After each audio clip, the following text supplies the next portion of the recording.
함께 찬양합니다.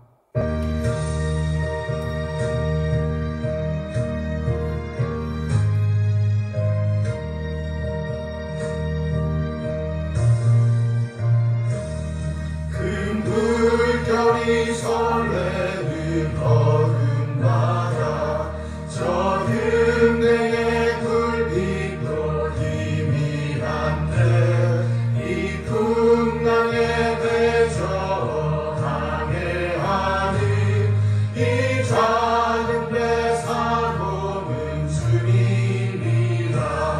나 두려움에 두려움없도다. 주 예수님 늘 깨어 계시도다. 이 흉흉한 바다를 가지나며 저 소망의 나라에 이르리라. 큰 풍랑이 이 배를 위협하며 저 깊은 물이 벌려 달려드나 이 바다에 노저 항해하는 이 작은 배 사공은 주님이라. 나 두려움에 두려움없도다.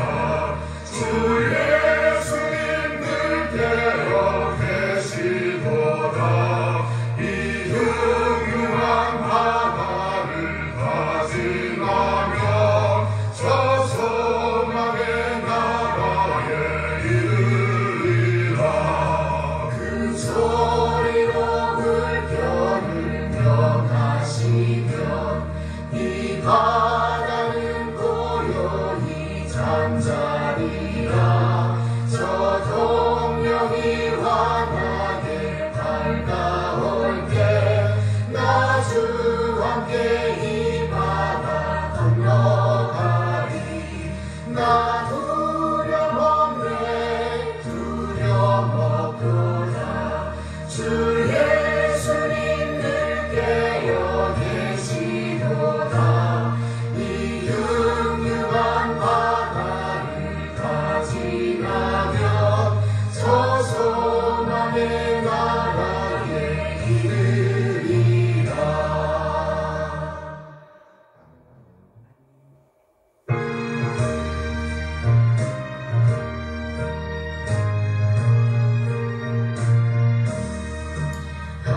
하나님이 창조하신 꽃들이 아름다워 들길 따라 핀 꽃들도 하나님을 찬양하네. 많은 형제를 고운 노래를 온 천지에 날리네. 아버지여 우리 믿음 꽃들처럼 피게 하소서. 하나님이 창조하신 수목이 아름다워 숲 속에서 자란 나무 하나님 감사하네. 모든 가지를 푸른 희망을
주께로 날아가 더 가까이 저배는 천국 나 들어가 한없는 법락을 다 얻도록 풍성한 은혜를 주옵소서.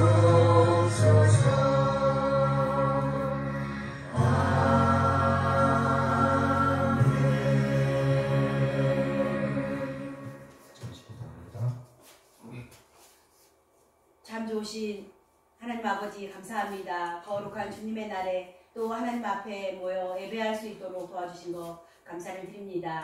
하나님 아버지, 오늘은 어버이 주일입니다. 하나님 아버지, 우리를 고아와 같이 버려두지 아니하고 우리로 하나님을 아바 아버지라 부르게 하시며 하나님의 자녀 삼아주신 것 너무나도 감사를 드립니다.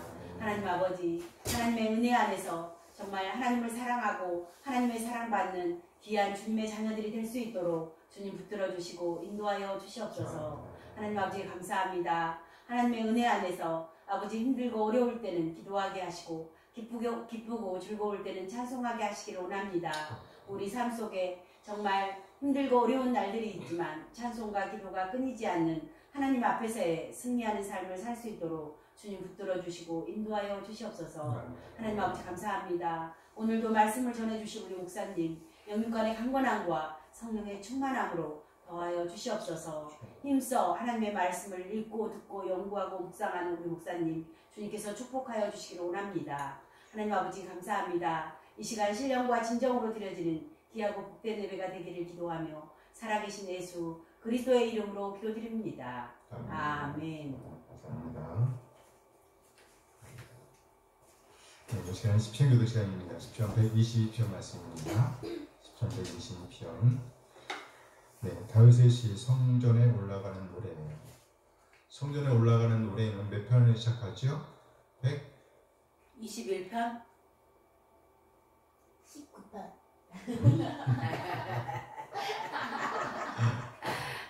120편에 시작하죠? 120편. 몇 편까지? 134편 그렇죠. 몇 편이에요? 전부 다? 15편 그렇죠. 15편. 오늘은 122편입니다. 다윗의 시 곧 성전에 올라가는 노래. 사람이 내게 말하기를 여호와의 집에 올라가자 할 때에 내가 기뻐하였도다. 예루살렘아 우리 발이 내 성문 안에 섰도다. 예루살렘아 너는 잘 짜여진 성읍과 같이 건설되었도다. 지파들 곧 여호와의 지파들이 여호와의 이름에 감사하려고 이스라엘의 전례대로 그리로 올라가는도다. 거기에 심판의 보좌를 두셨으니 곧 다윗의 집의 보좌로다. 예루살렘을 위하여 평안을 구하라. 예루살렘을 사랑하는 자는 형통하리로다. 네 성 안에는 평안이 있고 네 궁중에는 형통함이 있을지어다. 내가 내 형제와 친구를 위하여 이제 말하리니 내 가운데에 평안이 있을지어다. 함께 여호와 우리 하나님의 집을 위하여 내가 너를 위하여 복을 구하리로다. 아멘.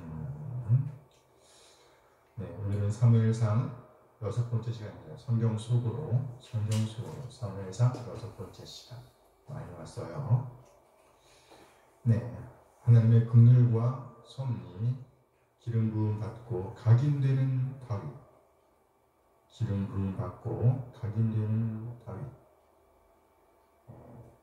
하나님께서 사울을 왕으로 세우실 때도 먼저 사울을 왕으로 세우시고 왕을 확정하셨지요? 네.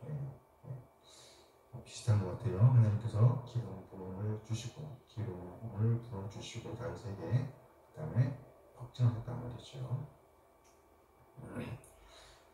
그림 보이나요? 네, 큰 그림 보세요. 여기 라마가 있고 여기는 지금 누가 있습니까? 라마의 사무엘? 네, 사무엘이 있고 여기 베들레헴이에요. 라마에서 베들레헴으로 와서 기름 부음을 붓고 있고요. 아이론 골짜기 지난 시간에 누구였죠? 요나단. 요나단의 엄청난 그 아야. 활약으로 인해서 몇 가지 쫓아냈어요. 블레셋 군대들을. 그렇죠? 네. 그 다음에 이제 이번엔 엘라 골짜기에서 싸움을 도두는 자가 나타납니다. 누구예요? 골리앗. 골리앗. 그래서 골리앗. 베들레헴에 있던 다윗이 아버지의 심부름을 가져왔다가 여기에서 골리앗을 만나는 거예요. 그렇죠? 이 거리가 대략 한 20-30km 정도 된다고 그래요. 근데 빈손으로 온 거 아니고 짐을 엄청 들고 왔어. 이 길이 그냥 평탄한 길은 아니죠? 네. 평탄한 길이 아니었단 말이에요. 20-30km, 한 25km 정도 따랐으면 그 가까운 거리 아니죠? 네. 그래서 저기 부천까지 가는 거리니까 60리가 넘네. 참고로 보시고 문제를 볼게요. 알겠죠? 라마, 베들레헴, 엘라 골짜기, 아이알론 골짜기. 아이알론 골짜기는 요나단이 활약한 거고 엘라 골짜기는 다윗. 이렇게 이해하시면 될 것 같아요. 여기 에그론, 아스돗, 가드, 아스쿨론, 가사에 한 다음에 아가아가인데요. 아가. 그렇죠. 이게 블레셋 5부죠. 네. 블레셋에서 5부족이 있어요. 여기부터 시작해요. 여기부터 시작. 블레셋 쭉 이렇게. 여기 지중해 변호를 해서 쭉 이렇게가 블레셋 땅이야. 그래서 아가. 에그론, 아스돗, 가드, 아스콜론, 가사. 또는 가자라고 하죠. 가자지구. 가자지구 갔다 왔어요. 그래요? 잘하셨어요. 여기요. 에그론, 아가. 에그론, 아가. 보겠습니다. 사무엘상 16장 여호와께서 사무엘에게 하신 말씀으로 잘못된 것은 내가 이미 하나님께서 사무엘에게 하신 말씀이에요. 내가 이미 사울을 버렸다. 네가 사울을 위해 언제까지 슬퍼하겠느냐? 너는 뿔에 기름을 채워가지고 가라. 예루살렘으로 가서 이새의 아들 중에서 기름을 부으라. 2번. 4번. 사울을 버렸죠. 사울을 위해 슬퍼하고 있었어요. 누가? 사무엘이 슬퍼하고 있어요. 여기 네가는 사무엘을 가르치는 거예요. 사무엘이 사울을 위해서 슬퍼하고 있었단 말이죠. 4번. 예루살렘으로 가서 이새의 아들 중에서 기름을 부으라. 뭐가 틀렸어요? 예루살렘. 그렇죠. 어디로 갈았어? 베들레헴. 베들레헴이었죠. 베들레헴. 우와. 잘했어요. 베들레헴이었어요. 네, 잘하셨습니다. 사무엘상 16장 이새에 대한 설명으로 잘못된 것은 베들레헴 앞 에브라 사람이다. 그에게 6명의 아들이 있었다. 이새의 아들 중 사무엘이 처음 본 아들은 엘리압이다. 이새의 아들 중 사무엘이 두 번째 본 아들은 아미나답이다. 정답? 3번. 네, 첫 번째로 본 아들은 엘리압, 첫 번째 아들이고요. 두 번째로 본 건 두 번째 아들 아비나답 맞습니다. 1번. 그렇죠. 베들레헴 에브라 사람 맞지요? 2번. 그렇죠. 2번이 틀렸죠. 뭐가 틀렸습니까? 6명. 그렇죠. 몇 명이에요? 5명. 8명? 8명. 6명 아니고 8명. 8명. 8명 중 말제예요. 다윗이. 본문이요. 사무엘상 16장 다윗에 대한 설명으로 잘못된 것은 눈이 빼어났다. 얼굴이 아름다웠다. 사무엘이 기름을 부었더니 여호와의 영에게 크게 감동되었다. 기름 부은 반 후 라마로 갔다. 4번. 뭐가 잘못됐습니까? 라마로 간 건 사무엘이죠. 네, 그렇죠. 라마로 간 건 사무엘이죠. 사무엘이 갔어요. 네, 잘하셨어요. 네, 라마로 간 건 사무엘. 사무엘의 고향이 라마였단 말이죠. 네. 사무엘상 16장 사울에 대한 설명으로 잘못된 것은 사울입니다. 여호와의 영이 사울에게서 떠났다. 여호와께서 부르시는 악령이 그를 번뇌하게 했다. 그를 위해 소년 다윗이 불려왔다. 다윗이 그를 위해 기도할 때에 악령이 떠나갔다. 4번. 기도한 게 아니라 악기를 다뤘죠. 그래요. 수금을 탔지요. 수금. 노래도 잘했단 말이에요. 수금, 악기 연주도 했고 물매도 하고 영으로도 뛰어나고 아무튼 멋있어요. 다윗. 그랬단 말이죠. 수금이에요. 수금. 사무엘상 17장 블레셋 사람 골리앗에 대한 설명으로 잘못된 것은 골리앗입니다. 블레셋의 가사 사람이었다. 그의 키는 6규빗 1뼘이었다. 그는 5,000세겔 되는 비늘 갑옷을 입고 있었다. 그의 창자로 창날의 무게는 600세겔이었다. 정답? 3번. 네, 맞아요. 5천 세계 비늘 갑옷을 입고 있었어요. 5천 세계. 4번. 네, 창자루의 날개, 날의 무게는 600세계였습니다. 1번. 그렇죠. 1번이 잘못됐죠. 어디 사람이에요? 블레셋 사람. 아스돗. 가드 사람인데. 가드 미친 가드 사람. 가드.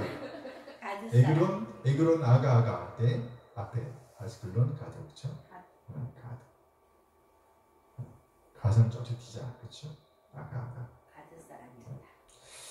17장 3월상 17장 다윗에 대한 설명으로 잘못된 것은 그의 아버지는 유다 베들레헴 에브라 사람이다. 에브라 사람 이세다. 다윗은 이세의 8아들 중 막내였다. 그의 형 2명은 군대에 가 있었다. 그의 세 번째 형의 이름은 삼마이다. 3번. 네, 맞아. 뭐가 잘못했어요? 3명 아니에요? 그렇죠. 3명이 가셨어요. 3명. 2명이 아니라 3명. 2명이 아니라 3명 가 있었어요. 잘했었어요. 어려운 문제는 잘 맞췄단 말이지. 네. 사무엘상 17장 다윗이 아버지의 심부름으로 전장에 가지고 간 것이 아닌 것은 볶은 곡식 한 에바, 떡 10덩이, 치즈 10덩이, 어린 양 한 마리. 어린 양 한 마리. 어린 양은 안 가져갔어요. 몰라 혹시 짐을 싣고 갈 때 어린 양이 어깨를 빌렸나 모르겠어. 근데 성경에 안 나와.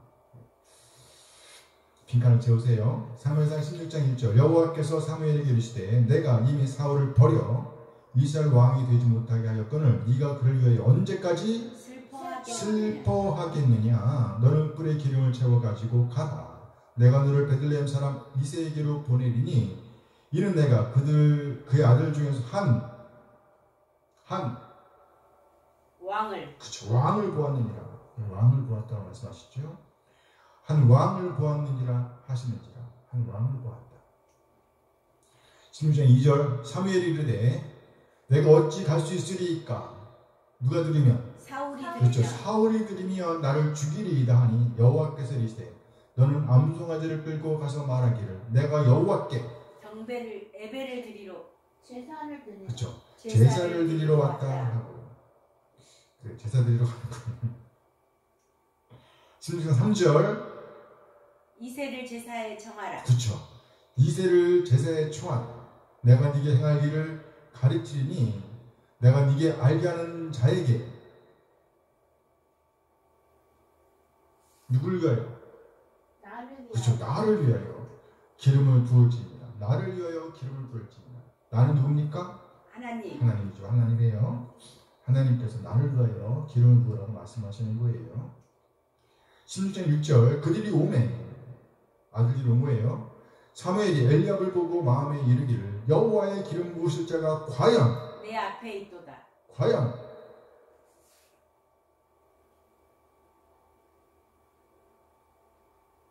누구 앞에? 나 앞에 있도다. 아니요. 나 앞에. 주님 앞에? 그래 주님 앞에. 완전히 반한 거예요. 한눈에 반한 거예요. 첫눈에 반한 겁니다. 여호와의 기름 부으실 자가 과연 주님 앞에 있도다. 완전히 감동한 거예요. 보고 네. 하였더니 되게 잘생겼나 봐. 그랬더니 16장 7절 여호와께서 사무엘에게 이르시되 그의 용모와 키를 보지 말라. 내가 이미 그를 버렸노라. 내가 보내는 것은 사람과 같지 아니하니 사람은 외모를 보거니와 나 여호와는 중심을 보느니라 하시더라. 이 중심은 뭡니까? 마음이죠. 마음. 그러니까 생명의 자리인 거예요. 마음. 이 마음에 무엇이 있는가 본다는 거예요. 무엇이 있는가. 마음에 있는 게 바깥으로 나온단 말이겠죠. 네. 마음에 있는 게 중요해요. 중심에 있는 거. 사무엘상 17장 26절 다윗이 곁에 서 있는 사람들에게 말하여 이르되 이 블레셋 사람을 죽여 이스라엘에 무엇을 제거하니?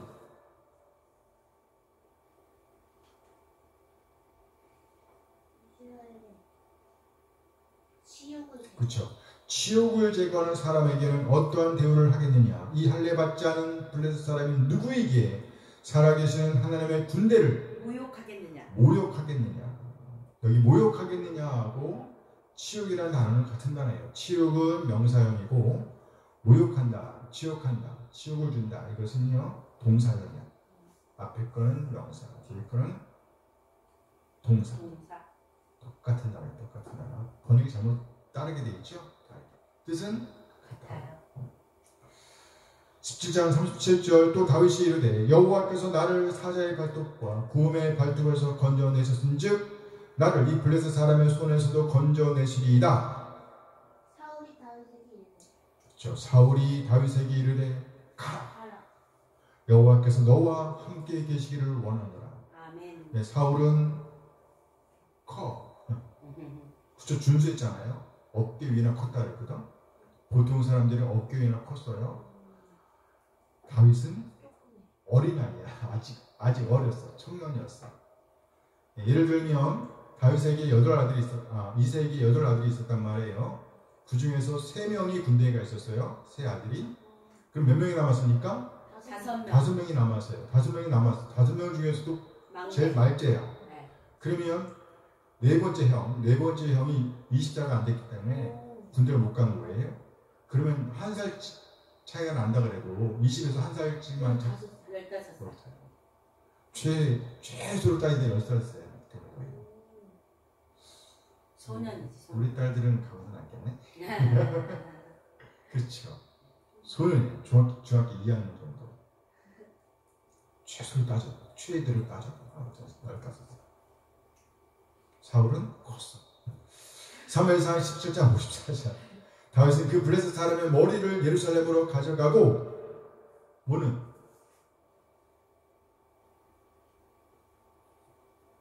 이제 그렇죠. 가장 어려운 게 갑주는 자기 장막에 둡니다. 기름 부음 받고 각인되는 다윗. 우리는 여호수아서에 이어 온갖 기대와 설렘으로 사사기 성경을 열었습니다. 그러나 우리의 기대는 산산이 부서졌습니다. 또 이스라엘 향한 하나님의 긍휼 역시 처참히 짓밟혔습니다. 이스라엘은 완전히 밑바닥까지 내려갔습니다. 그러나 우리는 사사기에 이어 왕정을 여는 사이에서 2명의 여인을 만납니다. 누구와 누구? 룻과 한나. 룻과 한나입니다. 첫째 이방 여인 룻을 통해서 이상적인 왕 다윗의 선조가 태어납니다. 그리고 둘째 우리가 사무엘서를 열면서 만나는 누구? 한나를 통해서 이상적인 왕 다윗에게 기름을 부어 세울 사무엘이 태어납니다. 이렇게 암흑같이 캄캄한 이스라엘 역사의 현장에서 하나님의 긍휼과 섭리의 역사가 열리고 있었습니다. 사무엘은 어머니의 소원기도와 함께 태어났으며 그 소원을 지킨 어머니를 위해서 하나님께 온전히 바쳐졌습니다. 그렇게 그는 하나님 앞에서 점점 자라나게 되었습니다. 그러던 어느 날 그는 하나님의 음성을 듣습니다. 그리고 하나님과 사무엘의 직접적인 교통이 이루어집니다. 처음에는 엘리 제사장이 하나님과 사무엘의 교통을 인정합니다. 그리고 나아가 온 이스라엘이 하나님께서 사무엘을 세우셨다는 사실을 확인합니다. 그리고 마침내 이스라엘의 마지막 사사 엘리의 시대가 끝나고 사무엘의 시대가 열립니다. 그러나 사무엘의 전성기는 정말 순식간에 지나가 버렸습니다. 그에게도 여지없이 늙음이 찾아왔습니다. 그런데 안타깝게도 그의 아들들은 그의 품위를 잊지 못하고 있습니다. 그의 스승 엘리의 아들들이 그랬듯이 그리고 또 출애굽의 경위를 경험했던 그의 자손들이 그랬듯이 그 신앙이 삐걱거리고 있었습니다. 그래서 결국 늙은 사무엘이 다시 움직입니다. 이제 그의 역할은 왕을 세우는 일로 이어집니다. 이스라엘이 진짜 왕 하나님을 떠나 인간 왕을 구했기 때문입니다. 그러나 하나님은 그들의 요구를 들어주십니다. 그래서 처음으로 세워진 왕이 사울입니다. 10장 24절 말씀 함께 읽습니다. 사무엘이 모든 백성에게 이르되 너는 여호와께서 택하신 자를 보느냐 모든 백성 중에 짝할 리가 없느니라 하니 모든 백성이 왕의 만세를 외쳐 부르니라. 이스라엘 첫 번째 왕으로 세워진 사울을 환호하는 사람들이 많았습니다. 그러나 아직도 그를 왕으로 인정하지 않던 사람들도 있었습니다. 10장 27절 말씀입니다. 함께 읽습니다. 어떤 불량배는 이르되 이 사람이 어떻게 우리를 구원하겠느냐 하고 멸시하며 예물을 바치지 아니하였으나 그는 잠잠하였더라. 이 사람이 어떻게 우리를 구원하겠느냐. 왕으로 인정하지 않고 있었다는 겁니다. 그러나 사울은 오히려 잠잠하였습니다. 그는 잠잠하였더라. 이 하나님께서 움직이십니다. 때를 같이하여 요단 동편의 이스라엘 땅인 길앗 야베스에서 전쟁의 위협이 감돌고 있습니다. 암몬 족속이 이스라엘을 위협하고 있었습니다. 길앗 야베스는 급하게 전령을 이스라엘 전역으로 보냈습니다. 그리고 그 전령을 통해 전해진 소식이 이스라엘 왕 누구? 사울에게도 들려옵니다. 이 소식을 들은 사울에게 하나님의 영이 강력하게 임하였습니다. 그래서 이스라엘 모든 족속을 소집합니다. 이에 북쪽과 남쪽의 모든 지파가 베색으로 모였습니다. 그렇게 모인 군사들을 이끌고 다음날 새벽 동이 트기 전에 적진으로 돌격하여 승리를 거머쥐었습니다. 이 승리는 사울의 왕권을 확립하는 계기가 되었습니다.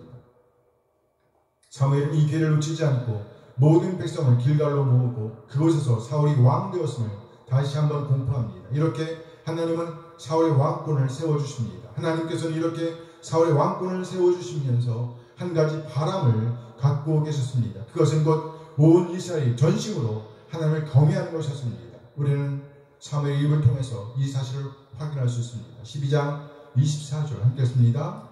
넌 여호와께서 너희를 위하여 행하신 그 큰 일을 생각하여 오직 그를 경외하며 내 마음을 다하여 진실히 섬기라. 사무엘은 이스라엘에게 여호와께서 이스라엘을 위하여 행하신 일들을 기억하며 오로지 하나님만을 경외하며 온 마음과 뜻을 다해 하나님만을 섬기라고 권면합니다. 그러면서 한 가지 경고를 덧붙입니다. 12장 25절 말씀입니다. 함께 했습니다. 만일 너희가 여전히 악을 행하면 너희와 너희 왕이 다 멸망하리라. 그렇다면 여기서 말하는 악이란 뭘까요? 그것은 곧 들은 말씀, 간직하고 있는 말씀과 다르게 행동하는 것, 곧 말씀을 따르지 않는 것을 가리킵니다. 불순종입니다. 그렇습니다. 이것은 처음 사람들이 저질렀던 죄와 같은 것입니다. 그런데 사울왕은 보이는 것 때문에, 좋아 보이는 것 때문에, 좋은 것이 아니라 좋아 보이는 것 때문에 왕의 왕이신 하나님의 명령을 어깁니다. 악의 길, 불순종의 길로 들어섭니다. 결국 사울은 하나님의 마음, 하나님의 긍휼을 처참히 짓밟습니다. 15장 11절 함께 했습니다. 내가 사울을 왕으로 세운 것을 후회하노니 그가 돌이켜서 나를 따르지 아니하며 내 명령을 행하지 아니하였으니라 하신지라. 사무엘이 근심하여 온 밤을 여호와께 부르짖으니라. 내가 사울을 왕으로 세운 것을 후회하노니 누가 생각나요? 아담을 부르던 하나님의 음성이 들려요. 아담아, 아담아. 내가 어디 있느냐? 후회했다. 하나님께서 후회한다라고 말할 때 이 말의 좀 더 정확한 뜻은요, 하나님의 마음을 아프게 했다는 거예요. 아프게 했다. 아프게 했다. 누구처럼? 아담처럼. 무슨 말인가요? 이스라엘의 얼토당토하는 버림 바람을 들어주셨던 하나님의 긍휼이 완전히 짓밟혔다는 거예요. 결국 사무엘도 근심하였다고 말씀합니다. 사무엘이 근심하여. 이 말씀을 고지것대로 보면 하나님께서 사무엘을 분노에 불타게 했다는 겁니다. 결국 그 이후 사무엘은 사울을 상대하지 않습니다. 그러나 사무엘은 끊임없이 누구를 위해? 사울을 위해 근심하며 기도하고 있었습니다. 하나님은 그런 그를 불러내어 새로운 왕에게로 보내십니다. 16장 1절 함께 했습니다.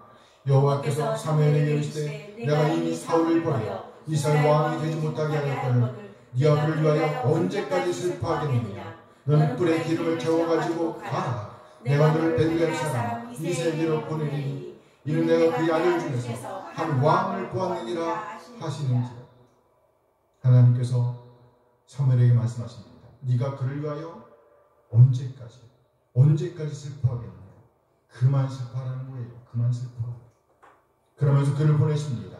가라. 내가 너를 베들레헴 사람 이새에게로 보내리니 드디어 우리가 룻게에서 보았던 그 왕 다윗이 등장하는 그림입니다. 공교롭게도 지금 상황은 이스라엘 대표하는 사울에 의해 하나님의 긍휼이 처참히 짓밟힌 시점입니다. 그랬죠? 그랬잖아요. 네. 바로 그 지점에서 한 왕이 지명되고 있을 봅니다. 하나님의 섭리입니다. 그 백성을 향한 하나님의 섭리는 여전히 진행 중이라는 말이죠. 아멘, 아멘. 아멘. 주구절 성경 본문 기회를 보겠습니다. 16장 1절에서 13절. 사무엘이 다윗에게 기름을 붓다. 사울로 인해 슬퍼하던 사무엘, 그는 하나님의 명령을 따라 그 슬픔을 뒤로하고 깊은 기름을 담은 뿔을 챙기고 라마에서 베들레헴의 이새의 집으로 향합니다. 그곳에서 그는 이새의 8 아들을 만납니다. 그는 그의 첫째 아들 엘리압을 보면서 그 마음에 아주 흡족하게 여겼습니다. 그러나 하나님께서 아니라고 응답하십니다. 나중에 보니 과연 첫째 아들 엘리압은 순전하지 못한 사람으로 드러나고 있습니다. 17장 28절 함께 읽습니다.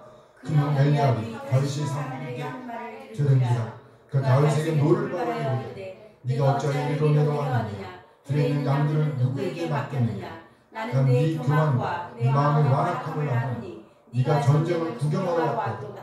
형이 하는 말이에요. 첫째 형 사무엘이 첫 번째 눈에 반했던 엘리압이 하는 말입니다. 전혀 상식적이지 않지요? 형들을 위해 아버지의 심부름으로 전쟁터에 온 동생에게 할 말이 아니죠. 다윗은 그 전장의 상황을 보면서 당연히 할 수 있는 말을 했을 뿐인데 그 말을 직접과 동생을 완전히 무시하고 있습니다. 말이 나왔으니 좀 해보죠. 이새의 세 아들은 군대로 보내졌습니다. 아직도 다윗에게 4명의 형이 더 있습니다. 그런데 그들은 도대체 어디 있죠? 아버지는 도대체 어떻게 막내를 이렇게 부려먹고 있죠?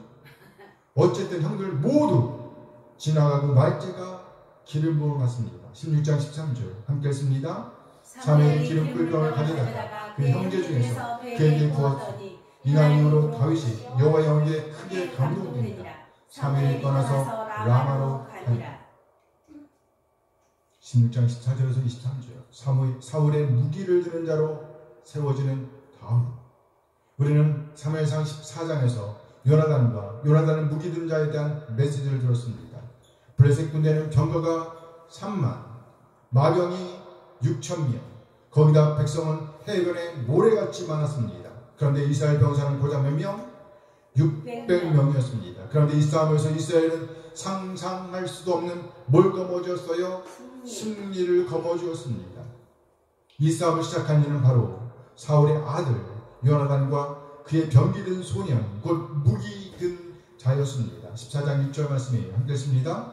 요나단은 자기의 무기를 든 소년에게 이르되 우리가 이 할례 받지 않는 자들에게로 건너가자. 여호와께서 우리를 위하여 일하실까 하노라. 여호와의 구원은 사람이 많고 적음에 달리지 아니하느니라. 전적으로 하나님을 의지하고 하나님의 도움을 갈구하는 요나단의 모습을 보여줍니다. 여호와의 구원은 사람이 많고 적음에 달리지 아니하느니라. 요나단의 말입니다. 이 말을 하는 요나단 옆에 누가 있었습니까? 무기든 자, 곧 무기를 든 소년이 있었다는 거예요. 그런데 오늘 다윗이 사울의 무기를 드는 자로 세워지고 있음을 봅니다. 요나단에게서 보는 바와 같이 무기를 드는 자는 그야말로 전문가입니다. 뭐라고요? 전문가예요. 주인의 목숨을 담보하는 자입니다. 주인과 한 몸처럼 움직이는 자입니다. 주인을 지키기 위해 사는 사람입니다. 살아있는 방패, 살아있는 창, 주인의 생각을 알고 그에 따라 살아 움직이는 무기였다는 거예요. 그렇습니다. 17장에서 우리는 다윗이 진정 사울의 무기든 자의 역할을 톡톡히 하고 있음을 봅니다. 사울을 대신하여 적장 골리앗을 통쾌하게 쓰러뜨리는 장면을 통해서 다윗은 자신에게 주어진 역할, 무기든 자의 역할을 감당하였습니다. 그런데 다윗은 그렇게 군사적인 역할만 하는 것이 아니었습니다. 그는 하나님의 영으로 충만한 사람으로서 그의 주인 사울이 악녀에게 사로잡혀 괴로워할 때에 그 악령으로부터의 자유를 주던 사람이었습니다. 다윗은 그야말로 영적인 무기도 들고 있었다는 것을 보여준 것입니다. 16장 23절 말씀입니다. 함께 읽습니다. 하나님께서 부르시는 악령이 사울의 이를 때에 다시 손을 들고 와서 손으로 탄즉 사울이 상태여 났고 악령이 그에서 떠나더라. 사울이 상쾌하여 났고 악령이 그에게서 떠나더라. 영적인 무기를 든 자 다윗을 소개하는 장면입니다. 다윗 그는 그야말로 외적으로 뛰어난 사람이었을 뿐만 아니라 내적으로도 뛰어난 사람이었음을 보여주고 있는 것입니다. 이 말을 두 절 하면 뭘까요? 수치. 외적으로 뛰어난 사람. 이것은 결과적인 이야기이지만 그래 다윗 그는 무기든 자로서 왕이 된 유일한 사람입니다. 아멘 아멘. 17장 1절에서 11절. 블레셋의 싸움을 도두는 자 골리앗의 등장. 블레셋의 싸움을 도두는 자 골리앗이 의기양양하게 등장합니다. 마치 이미 승리를 쟁취한 듯이 이스라엘과 이스라엘의 신을 조롱하면서 등장합니다. 여기 싸움을 도두는 자의 문자적인 의미는 둘 사이에 있는 자입니다. 둘 사이에 있는 자. 본문에서는 이스라엘 군대와 블레셋 군대 사이에 있는 자이며 동시에 그는 블레셋 군대를 대표하는 사람이었습니다. 이 사람은 어려서부터 전쟁의 사람이었습니다. 전쟁을 위해서 길러졌다는 것이에요. 사무엘 왕의 말입니다. 17장 33절 말씀입니다. 함께 했습니다. 사울이 다윗에게 이르되 네가 와서 저 블레셋 사람과 싸울 수 없으리니 너는 소년이요 그는 어려서부터 용사입니다.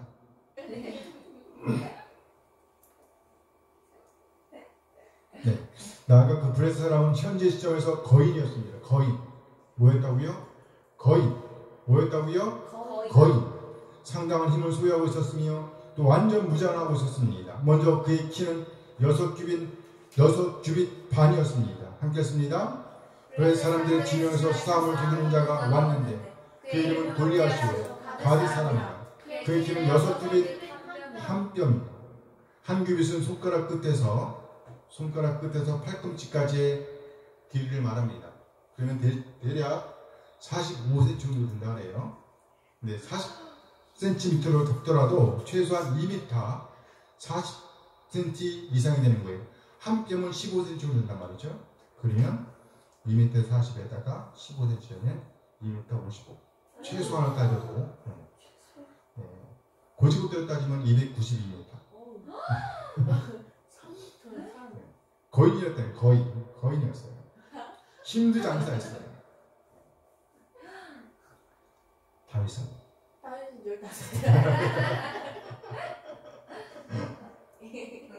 그랬어요. 그랬단 말이죠. 그는 상당한 무게의 갑옷을 두르고 있었습니다. 이 말은 그의 힘이 장사였다는 말이에요. 나아가 장사였음에도 불구하고 완전 무장하고 있었습니다. 함께 했습니다. 머리에는 노트구를 썼고 몸에는 빈을 갑옷을 입었으니 그 갑옷의 무게가 놋 5,000세겔입니다. 완전히 자신의 몸을 보호하고 있었습니다. 물샐 틈이 없었다는 말이에요. 또 갑옷의 무게는 놋 5,000세겔이라고 말하고 있습니다. 5,000세겔. 한 세겔은 대략 11.42g이라고 해요. 10g으로 본다고 하면 5,000세겔이니까 10 곱하기 5,000 5만 g이에요. 5만 g. 이것을 킬로그램으로 바꾸려고 하면 1000으로 나눠주면 되겠죠? 그러면 어떻게 돼요? 50kg. 자신의 몸무게를 생각해 보시면 그 무게가 짐작될 수 있겠죠? 네.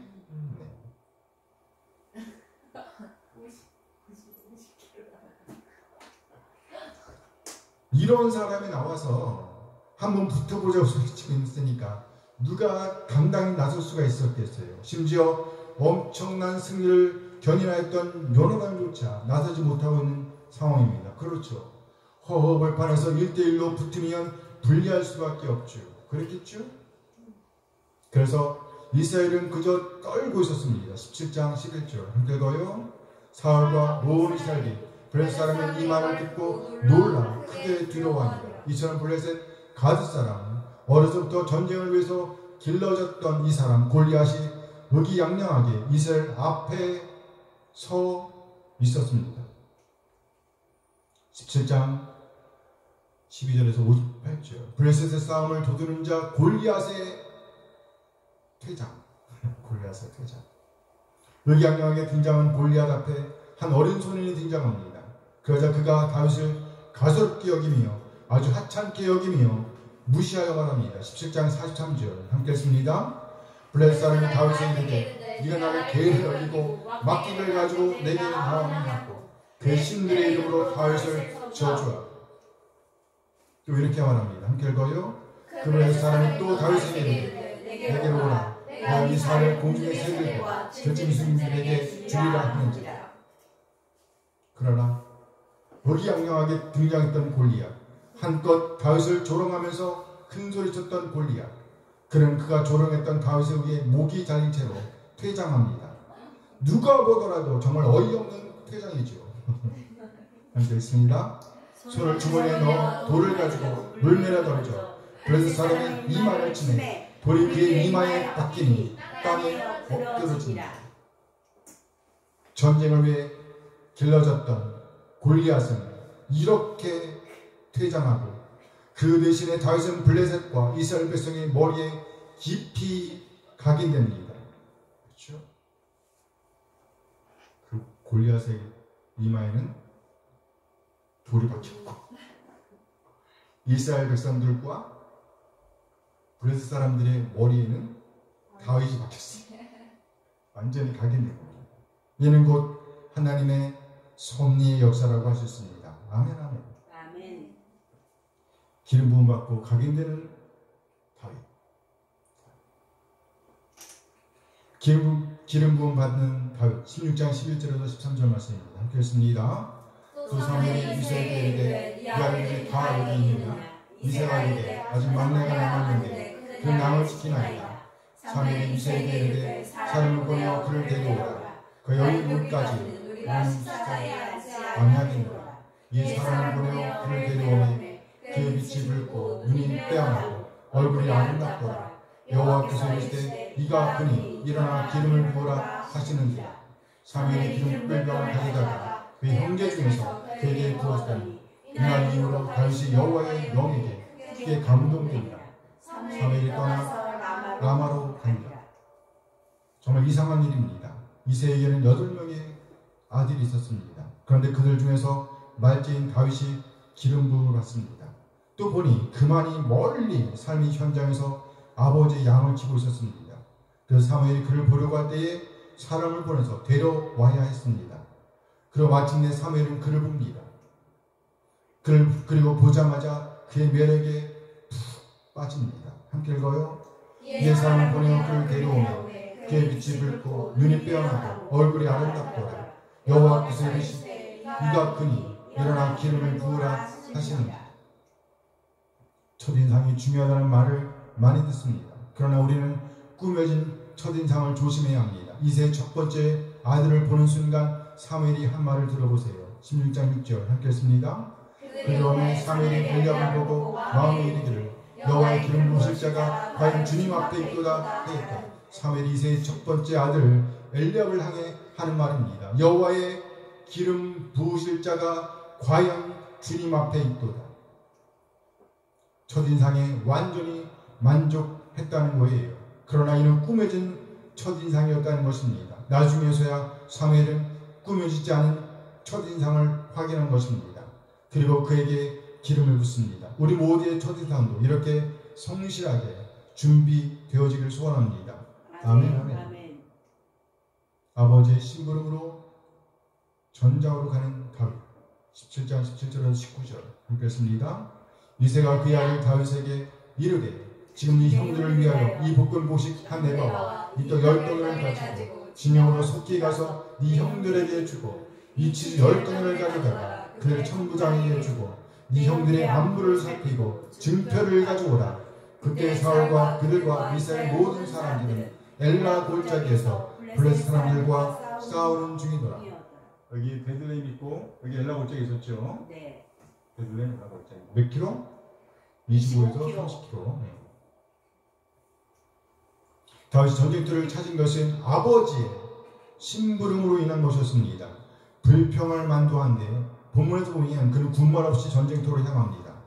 그는 전쟁터로 가면서 챙겨가야 할 것들이 적지 않았습니다.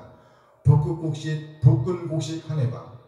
한 에바는 대략 22리터 정도 된다고 합니다. 22리터. 우리가 마시는 2리터 물병 22개 부피입니다. 22개. 자꾸 22개.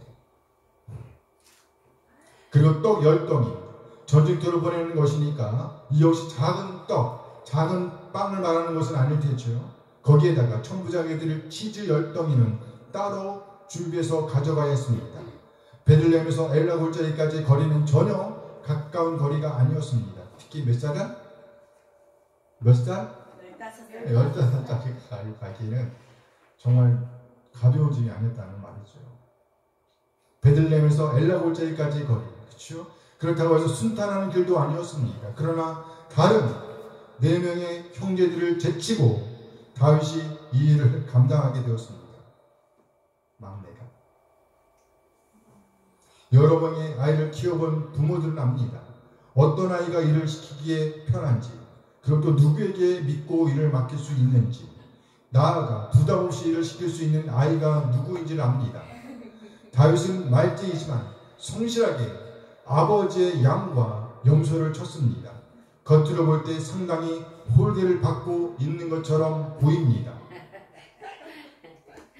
하지만 그는 부모와 가깝게 지냈으며 아버지가 무슨 말을 할 때에 자유롭게 자신의 의견을 주고받을 수 있었던 관계가 설정되어 있었다고 보입니다. 당당하게 자신의 앞가림을 하는 것만 보아도 충분히 짐작이 가능합니다. 나중에 볼 일이지만 그는 사울에게 쫓겨다니면서도 부모를 먼저 챙기는 모습도 보여줍니다. 22장 3절 4절 함께 했습니다. 다윗이 거기서 모압 미스베로 가서 여호와의 이르되 하나님이 나를 위하여 어떻게 하실지를 내가 알기까지 나의 부모가 나와서 당신들과 함께 여기게 하기를 청하나이다 하고 부모를 인도하여 모압 왕 앞에 나아갔더니 그들은 다윗이 요새에 있을 동안에 모압 왕과 함께 있더라. 모압 왕. 모압 하면 누가 생각납니까? 모압 여인 룻이 생각나지요? 그래서 사람들은 어떤 사람들은 말하기를 룻이 왕족이었다고 보는 거예요. 왕이잖아. 모압 왕. 모압 왕. 아버지의 아버지의 아버지. 그렇죠?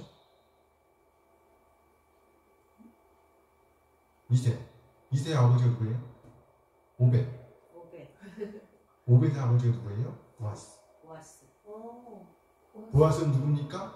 룻의 남편.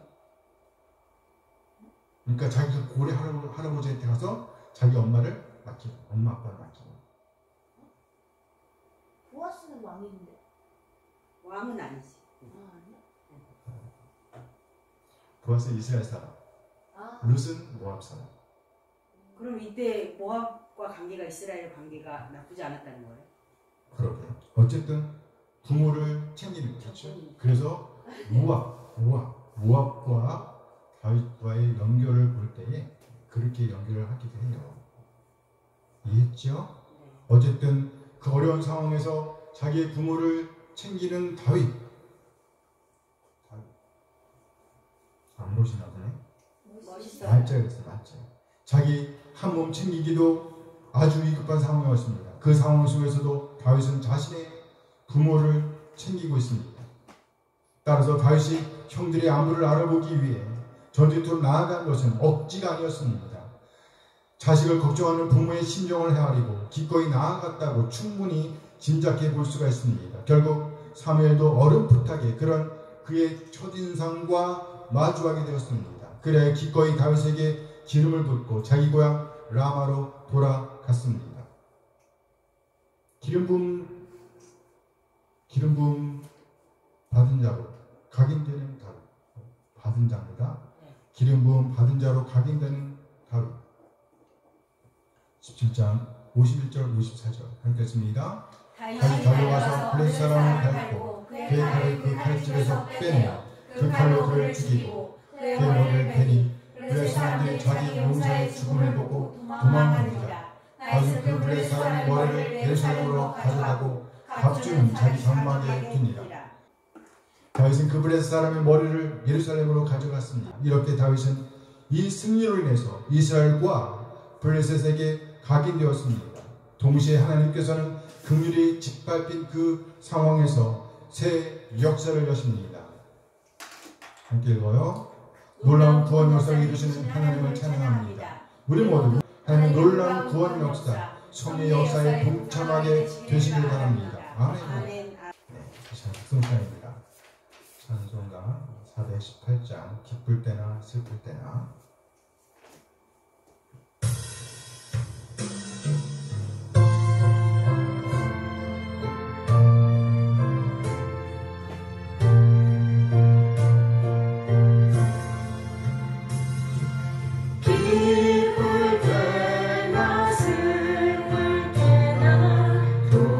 도시는 사랑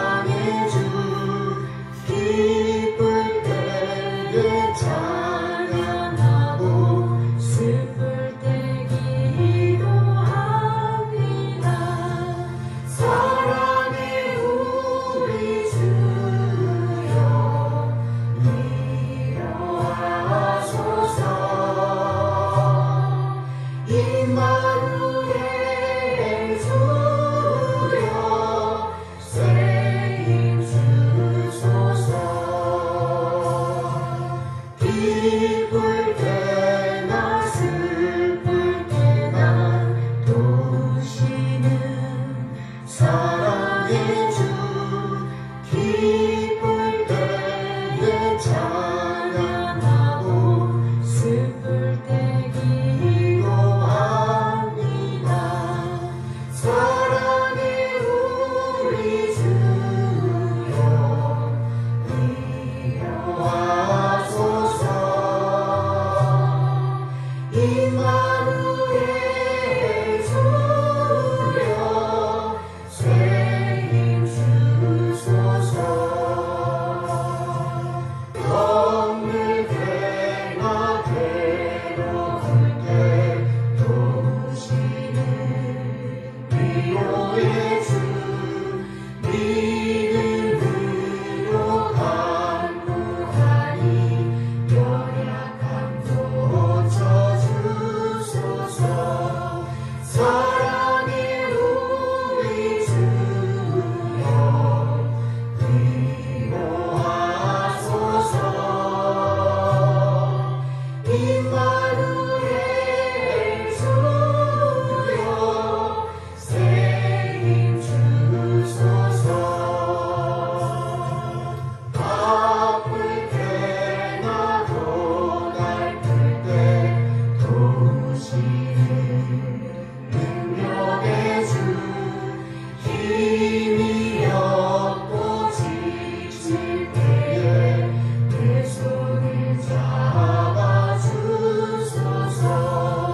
사랑의 우리 주여 위로하소서. 임마누엘 주여 새 힘 주소서. 하나님, 하나님 선하신 인도하심에 감사드립니다. 우리 한 사람 한 사람을 구원하시기 위해서 독자를 보신 우리 한 놀라운 사랑을 찬양합니다. 그리고 아버지 하나님의 뜻에 따라 지금 우리 한 사람을 죄와 사망에서 구원하시기 위해서 낮아지시되 완전히 낮아지신 우리 주님, 그의 마침내 진리의 말씀으로 우리를 낳아주신 우리 주 예수 그리스도의 다함없는 은혜에 감사드립니다.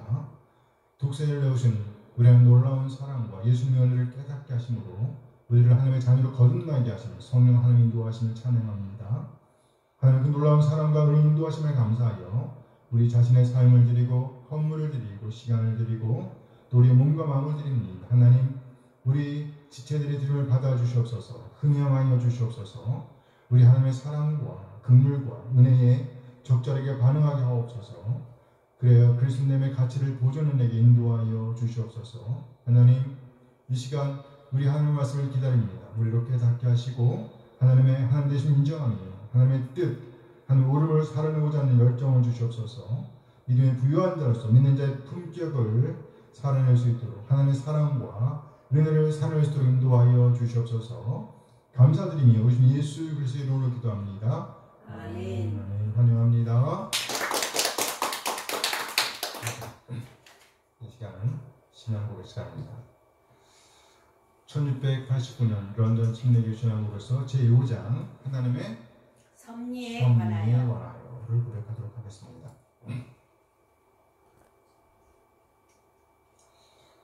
만물의 선한 창조자이신 하나님은 자신의 지혜와 권능과 공의와 무한한 선과 자기의 영광을 찬양하기 위해서 자기의 무한한 능력과 지혜 안에서 자기의 오리 없는 미리 아심과 자유롭고 변함없는 의지의 계획에 따라 가장 큰 것으로부터 가장 작은 것에 이르기까지 그들의 창조된 목적을 따라서 모든 피조물들과 만물들을 지극한 지혜와 거룩한 섭리로서 보존하고 지도하고 처리하고 통치하신다. 모든 사건들이 변함없고 오류 없이 발생하는 것은 제일 원인인 하나님의 미리 아심과 작정에 따라서 일어나게 되는 것이다. 우연히 일어나는 일은 아무것도 없으며 또한 하나님의 섭리에 개입 없이 일어나는 일도 하나도 없다. 그러나 제2 원인의 본질에 따라서 필연적으로 혹은 자유롭게 혹은 뜻하지 않게 이루어지는 일들은 동일하신 하나님의 섭리에 의한 것이다. 하나님은 일반적인 섭리에 있어서 여러 수단들을 사용하신다. 그러나 그 수단 없이도 그 수단 이상으로 또는 그 수단에 반대되는 것이라도 자신의 기뻐하시는 대로 자유롭게 역사하신다. 하나님의 전능하신 능력과 측량할 수 없는 지혜와 무한하신 선하심은 섭리 가운데 명백하게 나타난다. 그의 결정된 계획은 처음 타락과 천사들과 사람들의 모든 제약된 행위들까지 미친다. 또한 그는 가장 지혜롭고 가장 능력 있게 그것을 제한하실 뿐 아니라 자신의 가장 거룩한 목적에 따라 다양한 섭리 안에서 명령하시고 통치하신다. 그러나 그들의 행동의 제약성은 하나님으로부터가 아니고 단지 사람으로부터 나온다.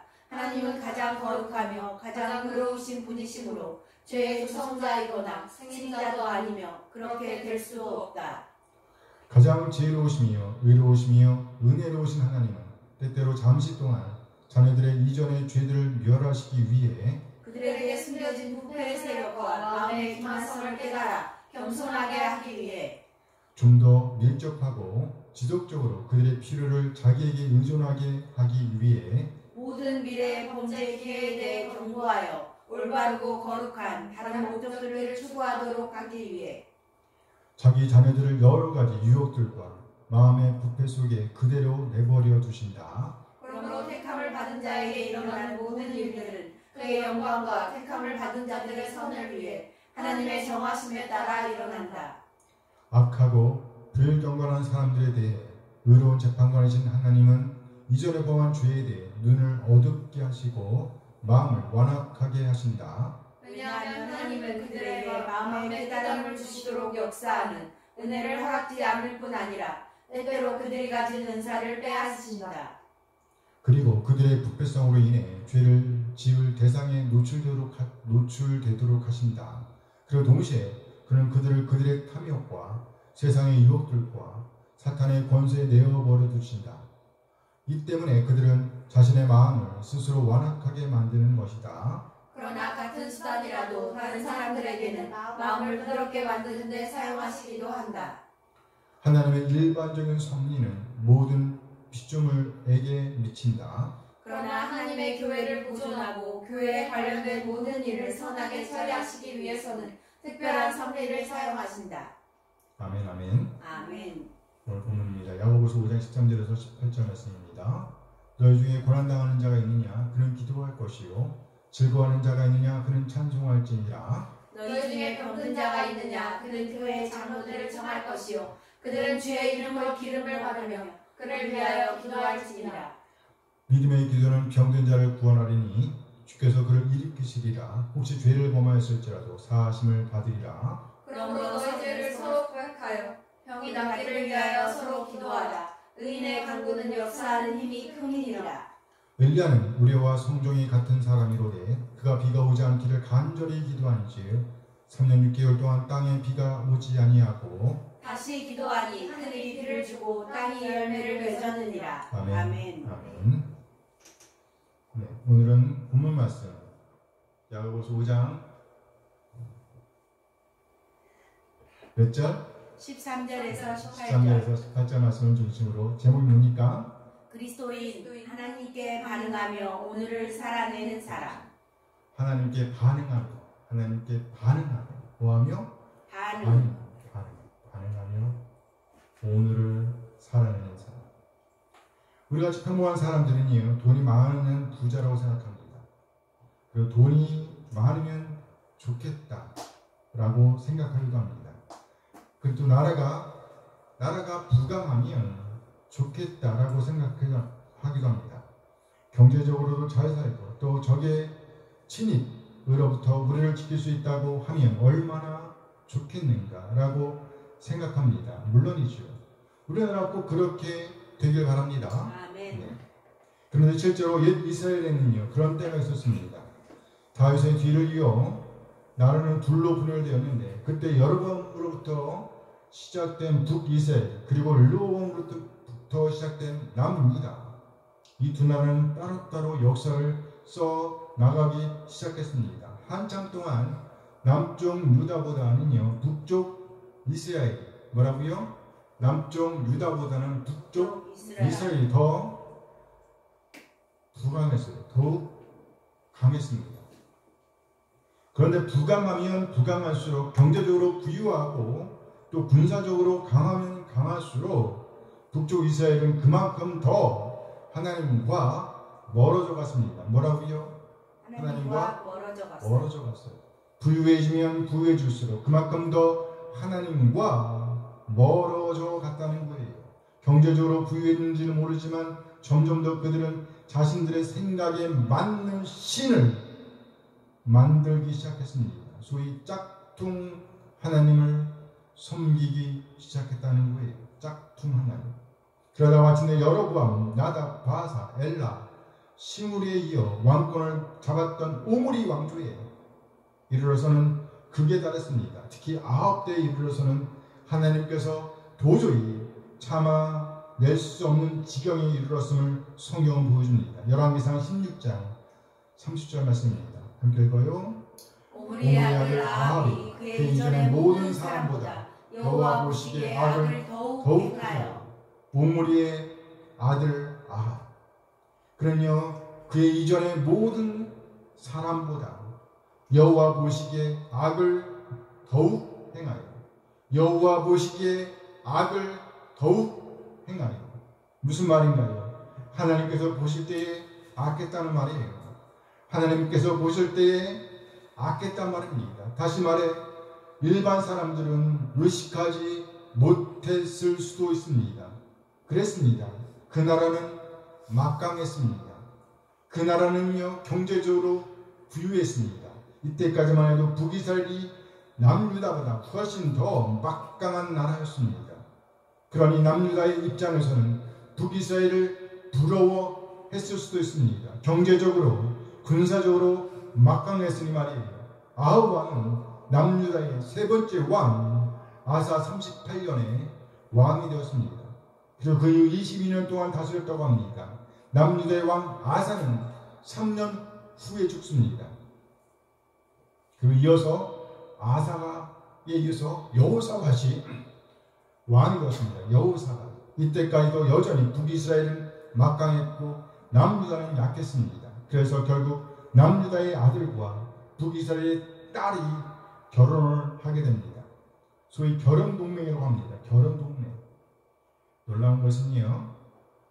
북쪽 이스라엘의 7번째 왕은 아합, 남쪽 유다의 7번째 왕은 아달랴. 아합의 딸. 아합의 딸이 북쪽 이스라엘의 왕이에요.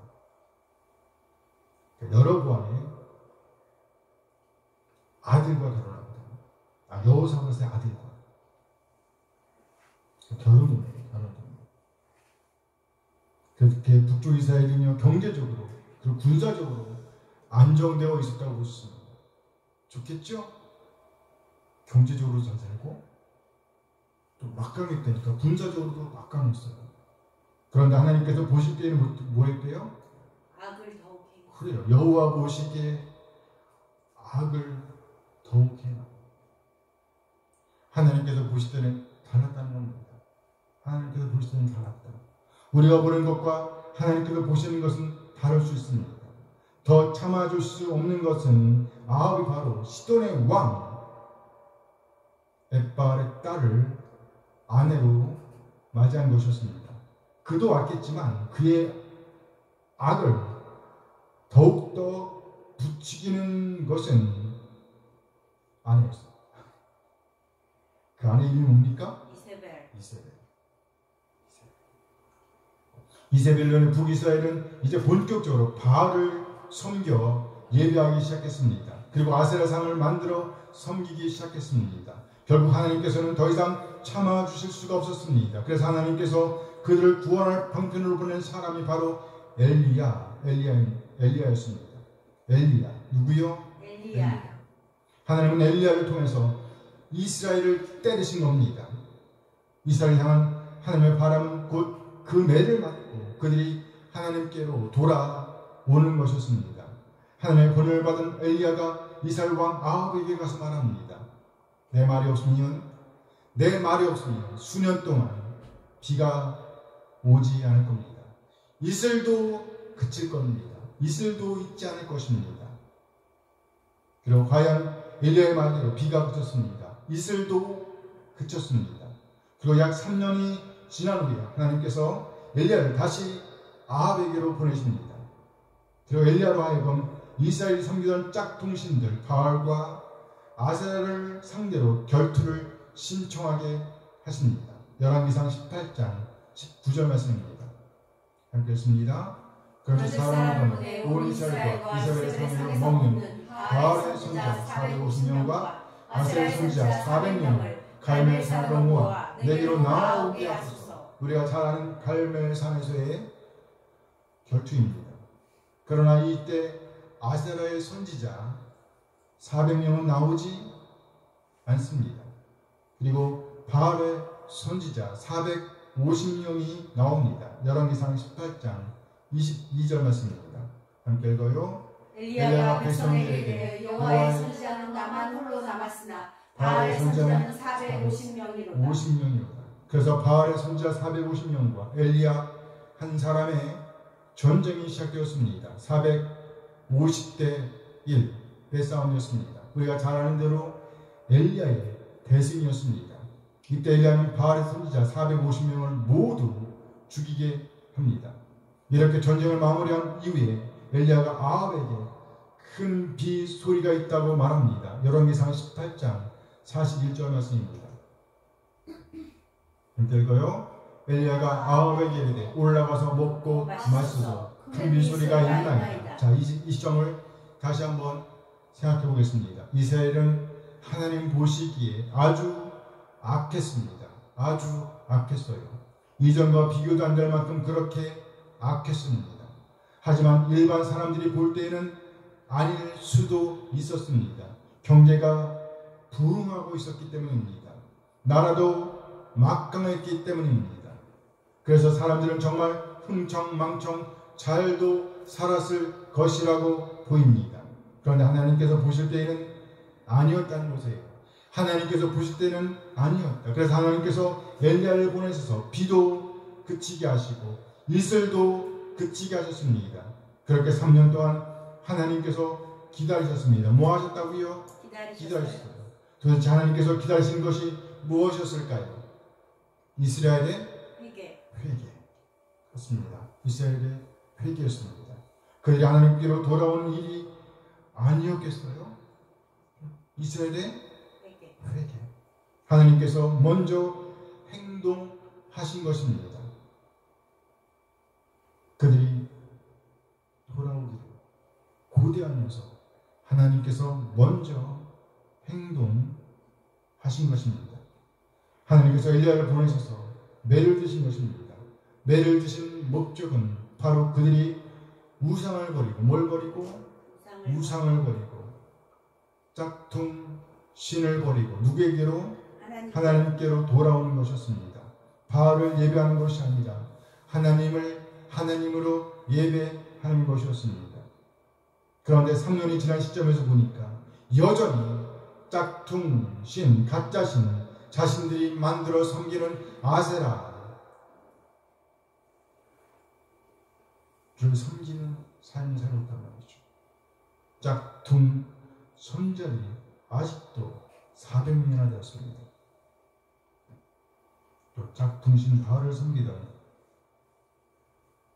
짝퉁 선자들이 450명이나 되었다는 거예요. 그런데 하나님을 섬기는 선지자는 오로지 엘리야 한 사람뿐이라고. 물론 더 있었겠지요. 당시 왕궁 같은 오바댜가 100명이나 숨겨놓고 있었으니 말이에요. 하지만 필론적으로 볼 때에는 오로지 엘리야 한 사람뿐이었습니다. 하나님은 기다리셨습니다. 하나님은 뭐였다고요? 틀림없이 하나님의 사람이 비를 그치게 했고 또 이슬을 그치게 했으니 하나님께 구해야 했습니다. 구해야 했단 말이죠. 하나님의 선자들을 찾아 기도하게 했어야 했습니다. 그런데 오히려 아합과 이세벨은 하나님의 선지자들을 찾아 죽이기에 바빴습니다. 이런 한심한 노릇이 어디에 있겠어요? 이들은 도대체 하나님께 반응할 줄을 몰랐습니다. 바르게 반응할 줄을 몰랐습니다. 그렇죠? 하나님의 기대와는 반대로 반응을 하고 있었다는 거예요. 반응 안 하는 것도 문제지만 거꾸로 반응하는 건 더 큰 문제잖아요. 그렇죠? 네. 그랬단 말이에요. 결국 하나님께서 엘리야를 보내셔서 짝퉁이신 아세라를 섬기던 가짜 예언자들과 바알을 섬기던 거짓 선자들을 모아 한판의 전쟁을 치르도록 하신 것입니다. 이 전쟁에서 결국 바알의 선지자 450명이 처형되었습니다. 이쯤 되면 돌아올 만도 합니다. 그렇죠? 이쯤 되면 돌아올 만도 하는데요. 이렇게 하고 난 이후에 하나님은 보너스로 엘리야를 통해 큰 비 소리가 있다는 말도 들려주십니다. 그리고 마침내 큰 비를 내려주십니다. 열왕기상 18장 45절 말씀입니다. 함께 읽어요. 조금의 구름과 바람이 일어나서 하늘이 캄캄해지며 큰 비가 내리는지라 아합과 차를 타고 이스라엘로 가니 하늘이 캄캄해지며 큰 비가 내리는지라. 물론 엘리야의 간절한 기도가 있은 이유였습니다. 이때 아합은 감격해서 하나님을 찬양했어야 했습니다. 그렇죠? 감사했어야 했습니다. 감사로 반응하고 찬송으로 반응을 했어야 했단 말이에요. 하나님께 두 손을 번쩍 들고 회개하면서 돌아왔어야 했습니다. 이것이 사람이라면 마땅히 취했어야 할 반응이라고 할 수 있습니다. 반응. 그런데 과연 그랬을까요? 오히려 쪼르륵 그 안에 이세벨에게로 달려가서 엘리야에 의해 바알 선자들이 죽임을 당했다는 말로 고자질합니다. 완전히 줏대없고 결단력 없는 나약한 모습을 보여주고 있습니다. 하나님의 바람과는 전혀 다른 반응을 보여주고 있었다는 거예요. 전혀 다른 반응. 하나님의 기대와 다른 반응. 이 과정을 통해서 우리는 엘리야의 기도를 들으실 하나님을 볼 수 있습니다. 엘리야의 기도를 들으신 하나님.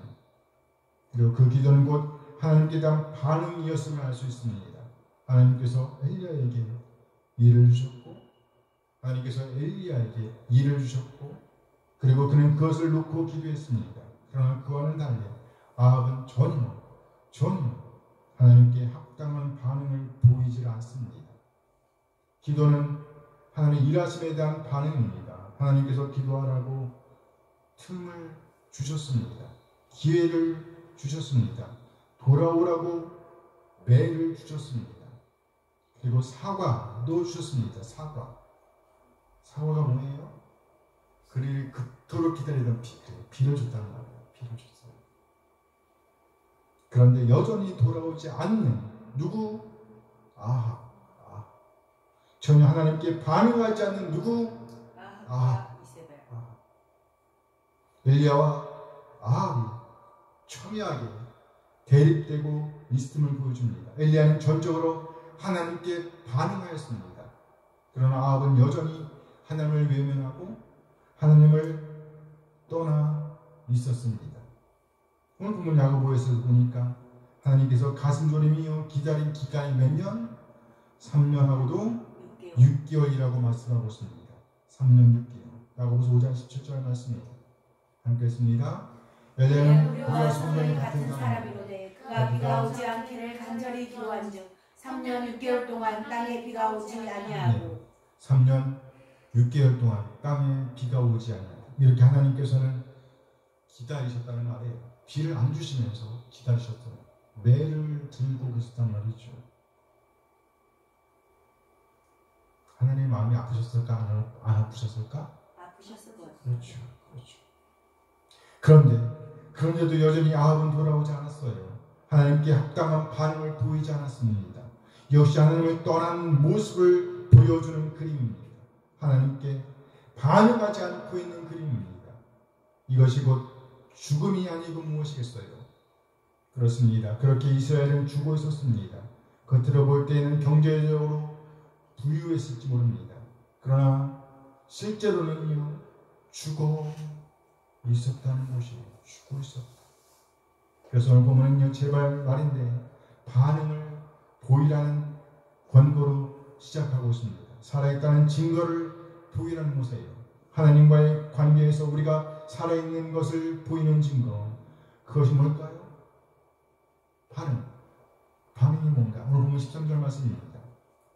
야고보서 5장 13절. 반응을 보이라. 함께 읽어요. 너희 중에 고난당하는 자가 있느냐? 그는 기도할 것이요. 즐거워하는 자가 있느냐? 그는 찬송할지니라. 네, 우리는 살아가면서 불행한 고통을 당할 수가 있어요. 그럼 뭐하라는 얘기예요? 기도하라. 공동체 내에 그렇게 고통당하는 사람이 있습니다. 있을 수가 있어요. 그럼 뭐하라는 얘기예요? 기도하라. 반응하라. 기도로 반응하라. 그렇게 할 때 우리는 어떻게 될까요? 민구림에 대해서 오늘 분명히 그렇게 말하는 거예요. 어떻게 하라고요? 기도하라. 그는 뭐하라? 기도할 것이요. 이 말씀을 좀 더 구체적으로 표현하면 이렇게 됩니다. 그 사람에게 스스로 기도하게 하십시오. 고통당한 자가 있습니까? 그 사람에게 기도하게 하십시오. 적극적으로 기도하게 하십시오. 그러니까 기도하도록 인도하는 거예요. 물론 나도 기도하죠. 나도 기도하지만 그 고통 당하는 그 사람으로 하여금 뭐 하게 하라고요? 기도하게 하라고. 적극적으로 하나님께 매달리도록 인도하라고 가르치고 있는 겁니다.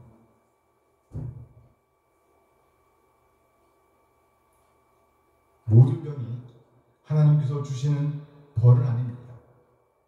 모든 고통이 하나님으로부터 비롯된 것은 아닐 것입니다. 하지만 그렇다고 하더라도 하나님께서 모르시는 일일 수는 없습니다. 그럼 우리는 반드시 하나님께로 달려 나아가야 한다는 거예요. 하나님께 반응해야 한다는 겁니다. 하나님께 반응해야 한다. 고통 가운데 있으니까 어떻게 반응하라고요? 기도하십시오. 하나님께 매달리십시오. 하나님은 언제나 우리의 반응을 기다리시는 분이십니다. 그런데 하나님께 반응하기보다 다른 누구에게 반응하는 습성을 우리는 가지고 있습니다. 다른 무엇에 의지하려고 하는 습성을 우리는 가지고 있습니다. 그런데 오늘 본문은 그렇게 하지 말라는 거예요. 하나님께로 달려가라는 겁니다. 이것이 바로 우리가 보여야 할 합당한 반응이라는 것입니다. 또 오늘 본문에 보니까 기도적으로 한 가지 멋진 반응에 대해서 설명하고 있습니다. 뭐예요? 즐거워하는 자. 찬송. 즐거워하는 자 뭐하라고? 찬송하라. 찬송이죠. 그렇습니다. 기도는요, 고통스러울 때에 우리가 하나님께 보여야 할 반응이라고 할 수 있습니다. 찬송은요, 우리가 즐거울 때에 하나님께 보여야 할 반응이라는 거예요. 반응. 그러니 우리는 언제나 하나님께 반응하는 삶을 살아내야 한다는 겁니다. 즐거울 때는 즐거운 대로, 고통스러울 때는 고통스러운 대로 하나님께 반응해야 한다는 것이에요. 이것이 곧 살아있다는 증거가 아니고 무엇이겠어요? 하나님과의 관계에서 이렇게 역동적인 반응을 살아내야 한다는 것입니다. 더불어 오늘 보면은요, 야고보서에서는요, 처음으로 등장하는 아주 귀한 단어 하나가 있습니다. 뭘까요? 야고보서에서 처음 등장하는 단어가 있는데 그게 뭐냐면 교회입니다. 교회. 뭐라고요? 교회. 야고보서 5장 14절 말씀입니다.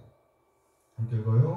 너희 중에 병든 자가 있냐? 그는 교회의 장로들을 정할 것이요. 그들은 주의 이름으로 기름을 바르며 그를 위하여 기도할지니라. 기도하지니라. 고통 중에 있는 사람, 그를 병 중에 있는 사람, 다시 말해 어떤 식으로든지 약한 사람에게 스스로 기도하게 해야 한다는 권면과 더불어 이번에는요, 교회 장로를 청하게 하라라고 말하고 있는 겁니다. 그들 스스로 기도도 하지만 이제 그들이 누굴 청하는 겁니까? 교회 장로들. 그는요, 교회 장로들을 청할 것이요. 다시 말해 교회 장로들을 청하게 하는 겁니다. 그렇게 가르치라는 거예요. 그러니까 고통 중에 있는 사람 스스로 적극적으로 하나님께 기도해야 합니다. 그 사람은 스스로도 적극적으로 하나님께 기도해야 돼요. 반응해야 합니다. 그리고 동시에 교회도 반응하게 해야 한다는 겁니다. 교회는 이렇게 지체들과 더불어 하나님께 반응하는 공동체임을 보여주는 겁니다. 따라서 나약한 중에 있는 그 사람은 본인 스스로도 하나님께 매달려야 합니다. 동시에 교회에게 함께 해달라고 요청해야 한다는 말입니다. 이렇게 할 때 반드시 하나님께서 그에 따른 반응을 보여주시겠다고 말씀하고 있습니다. 이제는 하나님께서 반응하시겠다는 거예요. 야고보서 5장 15절 말씀입니다. 5장 15절 함께 읽어요. 믿음의 기도는 병자를 구원하니 주께서 그를 일으키시리라. 혹시 죄를 범하였을지라도 사하심을 믿음의 기도는 병든 자를 구원하니. 무슨 말이에요? 치료해 주신다는 거죠. 치료해 주신다. 주께서 그를 일으키시리라. 건강하게 하신다는 말씀이죠. 무슨 말이에요? 하나님께서 반응을 보여주시겠다는 겁니다. 하나님께서 반응을 보여주시겠다. 비로소 하나님과의 관계가 건강하다는 것을 보여주는 것입니다. 주께서 일으키시리라. 교통이죠? 하나님과의 교통이 이루어지는 겁니다. 물론 이것이 누구의 병이든지 깨끗하게 다 치료하신다는 말씀은 아닐 수도 있어요. 만약에 그렇다고 하면 도대체 죽는 사람이 어디 있겠어요? 그렇겠죠? 그러나 그럼에도 불구하고 분명한 것 한 가지 있습니다.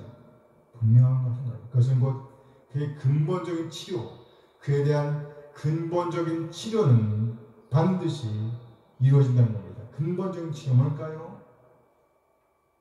우리는요, 요한 고백을 통해서 확인해 볼 수 있습니다. 왜냐하면 우리 주님께서 다시 오실 때 우리가 그와 같이 될 것이라는 말씀이죠. 요한일서 3장 2절 말씀입니다. 함께 읽어요. 사랑하는 자들아, 우리가 지금은 하나님의 자녀라. 자녀가 어떻게 될지는 아직 나타나지 아니하였으나 그가 나타나시면 우리가 그와 같을 줄을 아는 것은 그의 참모습 그대로 볼 것이기 때문에. 그가 나타나시면 우리가 누가 같아요? 그는 누굽니까? 예수님이죠. 그래요. 그가 나타나시면 우리가 그와 같을 줄을 아는 것은, 이것이 완전한 치유, 완전한 구원이 아니고 무엇이겠어요? 하나님께 반응하는 사람, 하나님의 기대에 반응하는 사람들, 그들에게 약속된 것이 이것이 아니고 무엇이겠어요? 우리는 이 날을 고대하면서 어떤 날? 이 날이 어떤 날입니까? 우리가 우리 주님과 같아지는 날, 그 날을 고대하면서 우리 하나님께 반응하는 겁니다. 그것이 곧 기도이고 그것이 곧 찬송입니다. 기도와 찬송. 그래서 본문에서요, 난데없이 죄를 범하였을지라도 사하심을 받을 것이라고 말씀합니다. 15절 말씀이죠. 다시 한번 봅니다. 야고보서 5장 15절 말씀 함께 읽어요. 믿음의 기도는 병자를 구원하리니 주께서 그를 일으키시리라. 혹시 죄를 범하였을지라도 사하심을 받으리라. 혹시 죄를 범하였을지라도 사하심을 받으리라. 딱 누가 생각나요? 누구? 아담? 우리가 아까 봤던 누구? 사울? 엘리야랑 맞서. 아합이 생각나는 거예요. 혹시 죄를 범하였을지라도 사하심을 받으리라. 아합이 생각나야죠. 그런 엄청난 큰 죄를 범했습니다. 그렇죠. 진짜 하나님을 버리고 가짜 신을 만들어서 섬기고 있었으니 얼마나 큰 죄예요. 일신, 이상, 삼마. 10계명 중 1, 2, 3계명을 다 어긴 거예요. 다 어긴 거예요. 그러니 4계명 물론 어겼겠죠. 안식일을 지켰겠냐고. 엄청나게 큰 죄를 저지른 사람입니다. 하지만 그럼에도 불구하고 그가 하나님께로 돌아온다고 하니 용서해 주시겠다는 거예요. 우리 하나님께서 용서하실 준비를 하고 계셨다는 겁니다. 그런데 그 엄청난 가뭄의 문제를 해결받았음에도 불구하고 하나님께로 돌아오지 않습니다. 결과적인 얘기이지만 아합도 나중에 회개합니다. 돌아와요. 하나님께서 다시 한번 엘리야를 보내셔서 아주 구체적으로 그가 죽을 것이라고, 하나님께서 절대로 용서하지 않을 것이라고 아합이 경고합니다. 그런데 아합이 엘리야의 그 경고를 듣고 옷을 찢습니다. 결국은 베옷으로 동입니다. 그리고 금식을 합니다. 금식해요. 이전과 다르게 풀이 주고 다닙니다. 고개는 떡히고 어깨는 축 누르뜨리고 그렇게 다니는 거예요. 하나님께서 그런 아합을 보시면서 엘리야에게 이렇게 말씀하십니다. 열왕기상 21장 29절 말씀입니다. 함께 했어요. 아합이 내 앞에서 경비함을 지가 부르느냐? 내 앞에서 경비함으로 내가 재앙을 저희 시대에 내리지 아니하고 아합의 시대에야 그의 집에 재앙을 내리리라. 아합이 내 앞에서, 하나님 앞에서 겸비함을 네가 부르냐? 엘리야한테 하는 말이에요. 그가 내 앞에서 겸비함으로 내가 재앙을 저의 시대에는 내리지 못하겠구나. 아들은 무슨 죄야? 우리 하나님을 기다려, 하나님의 기다림을 보여주는 말씀입니다. 죄를 범하였을지라도 이렇게 겸비하게 돌아온다고 하면 하나님께서 불쌍히 여기시고 참아 주신다는 거예요. 치료해 주신다는 거예요. 이전 것은 다 잊어버리시고 새롭게 대해 주시겠다는 거예요. 그래서 우리가 해야 할 일은 곧 있는 모습 그대로 하나님께 반응을 보이는 겁니다. 도대체 누가 하나님 앞에서 당당히 설 수가 있겠어요? 지금의 상태가 어쩌든지 간에 온전히 하나님께 반응하면서 오늘을 살아내게 되길 원합니다. 아멘. 우리 개인뿐만 아니라 우리 교회, 우리 공동체가 함께 하나님께 반응해야 한다고 말씀합니다. 함께 반응하는 방법은 곧 서로 죄를 고백하고 서로 병이 낫기를 위해서 기도하는 것이라고 말씀하고 있습니다. 오늘 16절 말씀이에요. 야고보서 5장 16절 함께 읽어요. 그러나 너희 죄를 서로 고백하며 병이 낫기를 위하여 서로 기도하라. 의인의 간구는 역사하는 힘이 큽니다. 결론적인 이야기지만 지도적인 기도는 역사하는 힘이 큽니다. 엘리야의 예가 바로 그것입니다. 마침내 우리는 엘리야 선지자의 사역을 통해서 아합이 돌아오는 것을 확인했습니다. 그것을 하나님께서 기뻐하시는 것을 보았습니다. 그 중간에 낙담하기도 했지만 끝까지 하나님께 붙어 있었던 사람 엘리야를 하나님께서 기뻐하셨습니다. 아합이 돌아온 것을 엘리야에게 말씀하시면서 흡족해 하시는 하나님의 미소를 볼 수 있습니다. 결국 우리 하나님의 궁극적인 관심은 이것입니다. 내 상황을 초월하여 오늘의 그 모든 상황을 초월하여 그 모든 상황을 근거로 해서 하나님께 반응하기를 원하신다는 겁니다. 기쁘면 기쁜 대로, 슬프면 슬픈 대로 하나님께 뭐 해야 된다고요? 반응을 보여야 한다는 겁니다. 그것을 우리 하나님께서 기뻐하신다는 거예요. 이 얼마나 놀랍고 감사한 일인지요. 비록 죄를 범하였을지라도 결코 우리를 끝까지 모른다 하시지 않는 하나님, 이 하나님이 우리의 보호자라는 것이 얼마나 기쁘고 감사한 일인지, 하나님께 붙어있는 자, 그들 하나님께서 의인으로 보시고 그들의 간구를 통해서 마침내 우리의 기대를 초하여 놀라운 역사를 이루시는 하나님을 찬양합니다. 아멘. 의인의 간구는 역사하는 힘이 뭐다? 큼이니라. 큽니다. 아멘. 그렇습니다. 하나님께서는요, 지금도 우리에게 반응을 요구하십니다. 오늘 우리가 만난 사건, 뜻밖의 당하고 있는 그 일을 생각해 보세요. 하나님께서 모든 일들을 통해서 우리에게 말을 걸어 오신다고 생각해 보세요. 그러면 당연히 우리는 하나님께 반응을 보여야 하지 않을까요? 오늘 본문에서 보면 하나님께 반응하는 두 가지 방법이 설명되고 있습니다. 하나는 간청, 또 하나는 뭐예요? 찬송이죠. 이것과 더불어 우리는 지속적으로 하나님의 말씀을 읽고 듣고 연구하고 묵상해야 합니다. 그 말씀에 우리의 시간과 노력을 들임으로 하나님의 음성을 듣고 들은 말씀에 반응한 우리의 삶이 따라와야 합니다. 듣는 것 따로 행하는 것 따로 이면 돼요, 안 돼요? 안 돼요. 안 된단 말이죠.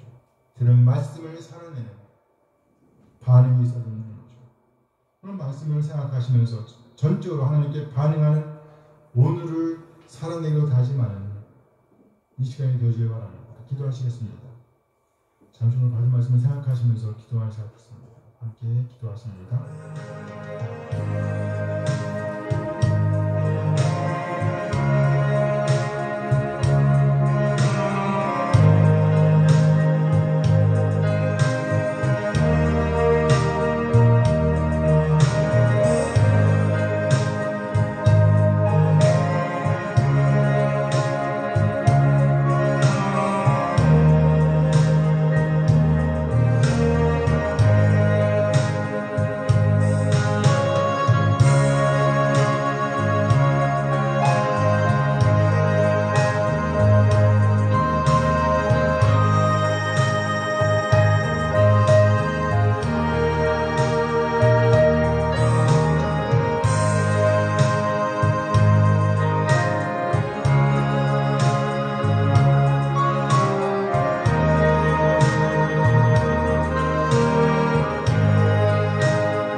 하나님, 우리 한 사람 한 사람에게 귀한 말씀 주심에 감사드립니다. 하나님, 하나님께서 먼저 우리에게 말을 걸어오심에 감사드립니다.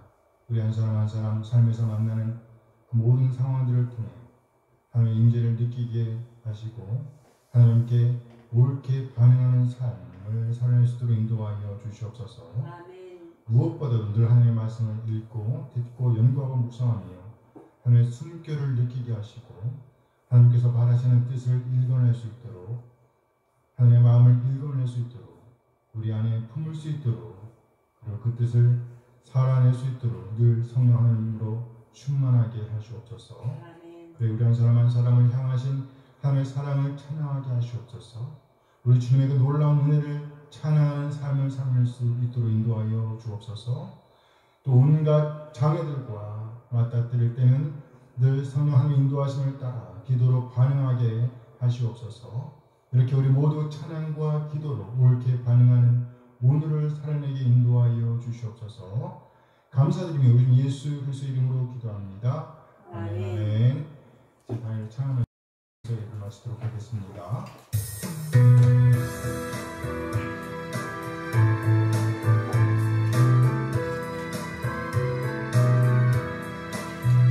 주를 경배하리 나 경배하리 주를 찬양하리라